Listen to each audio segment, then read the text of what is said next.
Hi folks, welcome back to the Carver's Woodshop. This is Arlene once again, and this is the bandsaw. I was going to explain how to cut these little blanks out. I'm outside right now. You'll hear some traffic going by and a couple other things, but I'm going to share with you how this is going to work. Just a few things here just to let you know before we start.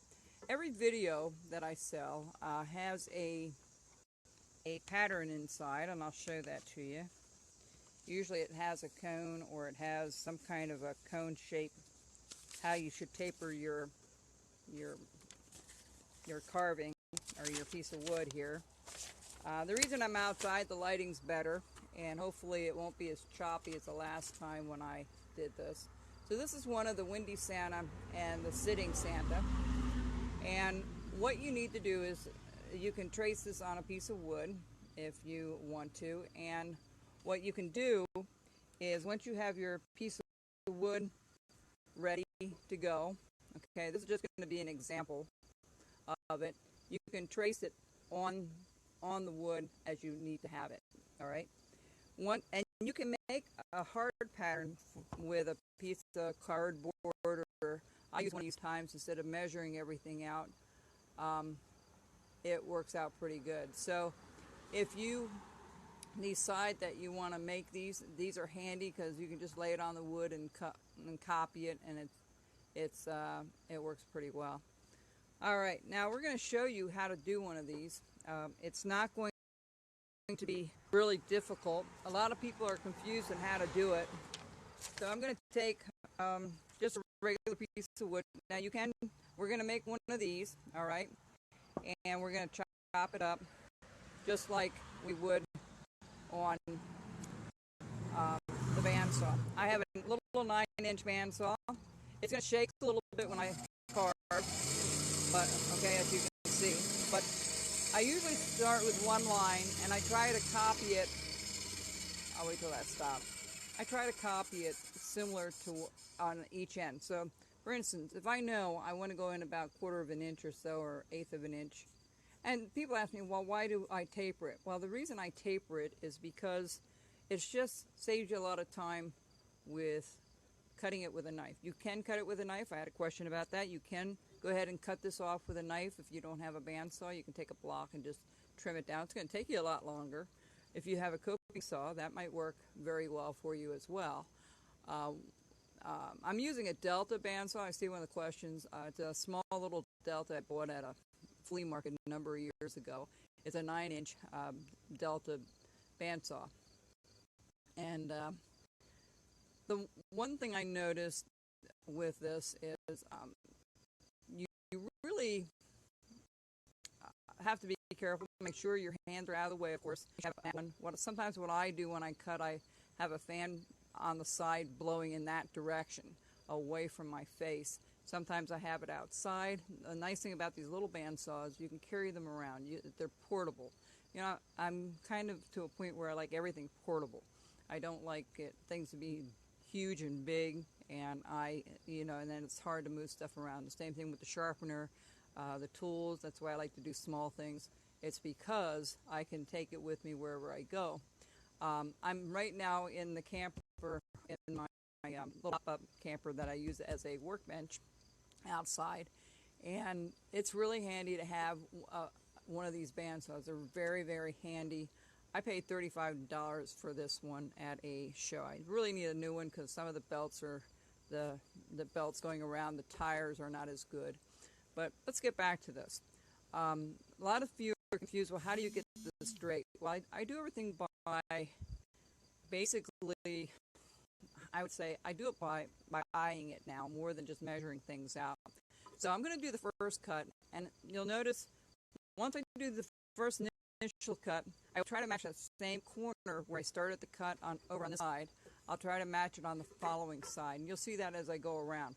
I'm going to cut this one and show you how it's done. The other trick to this is it's laying flat on the bandsaw now. When you go to flip it, it will be flat, and it will be flat on the third cut. But on the fourth cut, it's going to be a little bit wobbly. So you're going to try to hold it in the back portion nice and flat. This is going to be up a little bit on the front when you do it. So you want to first do your first 3 cuts, and then when you do your very last cut, you want to make sure you hold it really steady in the back. You know, I usually keep my hands like so, okay, when I cut. Keep my thumb over on this side. And it's good to have a sharp blade in that when you do this. So make sure when you do it again, make sure you put a lot of pressure on the back on your last cut. So we're going to cut this, okay? I'm going to show you how it works.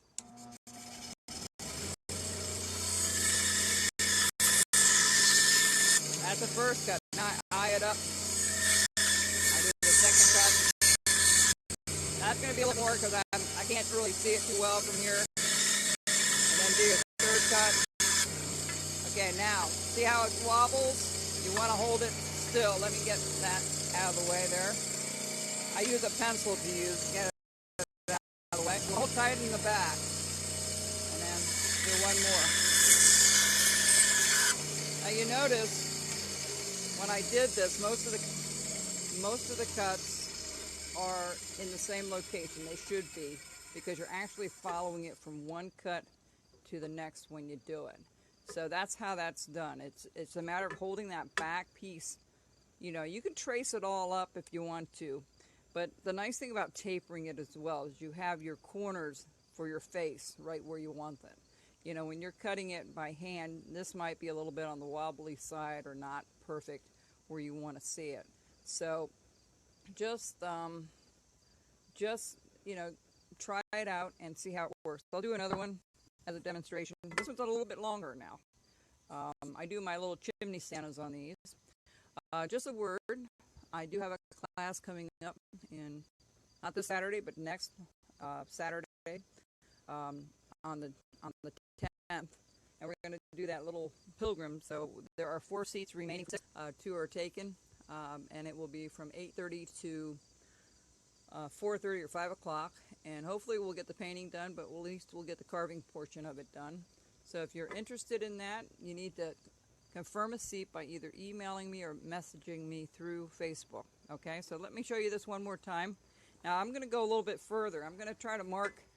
The other thing I did in the past is I kind of mark these up a little bit. It gives me a kind of a guideline to aim for. And you notice how I put my finger against this and I make the mark, and then they're all the same. And you hold it like that, and you just like when I measure my stuff when I carve. Okay, it's the same thing. So what we're going to do now, we're going to go down to about here. Okay, and we're going to come up to here. Oh, we'll go up a little higher maybe, but we'll show you again. And again, do your last cut. When you get to your 4th cut, you're going to keep it flat. Here we go.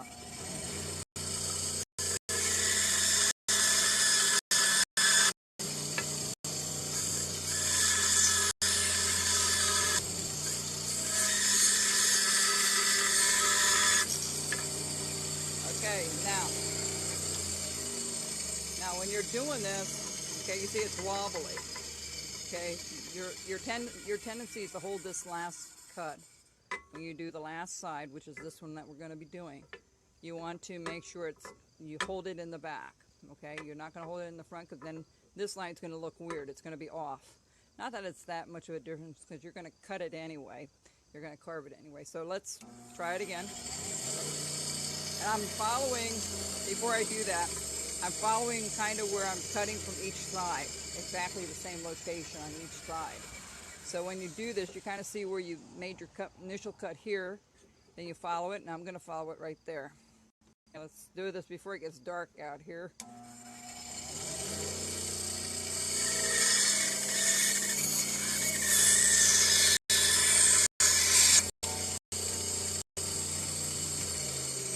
Now that got a little curvy because I should have been up a little better with it, but you're going to have to practice a little bit with it. But like I said, a lot of the DVDs will have a pattern how to do it, okay? And this is the pattern you'll get, and this is how you should taper each one when you do it. All right, folks, so let's see, if you have, let me look at the one question here that was asked. True. You can. Somebody said you can go ahead and tape the last piece back on there and it won't be wobbly, but I find that I like to try to hold it and get used to holding it really tight in the back and then bringing it across. A lot of traffic tonight. Okay. So that is how I do my tapered ones. And like I say, you know, were all done earlier, a little nicer because I had time. And they're all tapered the same. And that's how I do each and every one when I do them. One of the questions I had also was about magnifying glasses. One of the things with magnifying glasses is to, magnify what you're looking at. And what they asked where I can get mine. Well, the dollar store is a great place. They have different strengths from 1.25 to 3. And depending what you're working on, sometimes I just put them over my glasses. There's another little square about this big and about that high that you can clip on to your glasses. Those are expensive. You can get those through a jeweler's. They cost around $25 or so, but you want to be careful which ones you buy because they can scratch up your eyeglasses if you're picky about that. I am now, since I got new ones about a year ago. I'm careful with just using the other glasses very carefully over my existing ones. Okay, so I hope this has been informative for you. I think that, a lot of people have asked about how to do these some time ago, and I thought it might be a good idea to go ahead and do a live video on it. I'll post this on Facebook, and I'll post it on YouTube later on. Just to show you a little bit, I'm working outside here. Let me do this. If I can, there's my little studio camper that we'll be doing our little class in a couple of weeks, or less than 2 weeks, a week from Saturday. And we have other classes coming up. It's a matter of the time, because I do have a couple of shows coming up. I'm going to make more wheels. Somebody asked if I have enough wheels, the sharpening wheels. Yes, I have plenty of them. I sold a bunch of them this week, and I'll put more together later on. This is my camper studio, that's my camper studio. This is the pop-up that I use at shows, and I use it as the working rolling toolbox. So as you can see, all my stuff is in here, the ladders and such, and it's nice to have a little workspace on the end. I've been able to use this as a workbench, as you can tell there. As you can tell, here in Pennsylvania, it's getting drier. I haven't had to mow for a while, since maybe 7 or 8 days ago, and I don't think I need to mow again. I know a lot of places around the country it's even worse as far as the drought. But yes, and we have plenty of parking. This is also the location where I have my shop open at Christmas. It will be decked out a little bit then, and I have some repairs over there to do and such. As you can see, the top has a couple things to do and the sides need some repairing, but I love that studio. I mean, if you have room to put a nice little camper that you can have as your studio, you can leave it the chips lay until you're done with a project. You don't have to constantly clean it up. It's a great place. I'm going to go back, and I have about 20 pieces to go ahead and paint again. So I'm going to put things away. It's getting dark here outside, and we have got a few horses out there in the field, as you can see. And I don't understand the question. Do you close the top every night? Yes, I close this thing every night. This is just you mean the camper that I'm in right now. It's a nice little camper, or this pop-up, and revamping it, as you notice it matches Dad's truck, is that I can close it up and lock it if I have to go to a show that's overnight. And I just bought, I think in my last live video I told you I bought another turntable, so I can put those on the end on the table on the end. All this stuff will come out. I'm looking for another pop-up so I can just keep my tools in it and move it wherever I need to move it around the farm when I'm doing a project. So that's that's another project for next year. I think I spent enough on this one here. I've been real happy with it. It rolls nice. I put a couple new tires on it and such, and it worked out just absolutely great. But you know, if you do a lot of outdoor shows, it's definitely a thing to think about doing. Um, and I do close this thing every night. I lock up. You have one, as you see there, and so feel free to ask me any questions in the future, and I'll put a collective amount of ones together so that we can go ahead and do a live video and explain some of those things that you are interested in and knowing about, especially beginners. There's so much information excuse me, out there that I'm sure there's a lot of questions about tools and about bandsaw. Now this is the Delta bandsaw that I'm using. Like I said, I only paid $35 for that, as you can see, at table number 50. The lights just came on at the garage. But if you can find a tabletop like this, it's wonderful. And I'll show you one other little we are live today about the bandsaw. And I've done this in one of my other videos. Let me show you this for a second. And how do you know if the bandsaw is absolutely straight? See these little marks that I have on here? I do each side. When I have the bandsaw going, all those lines should match when I go around. If they're a little bit off, you need to tilt the table one way or the other, okay?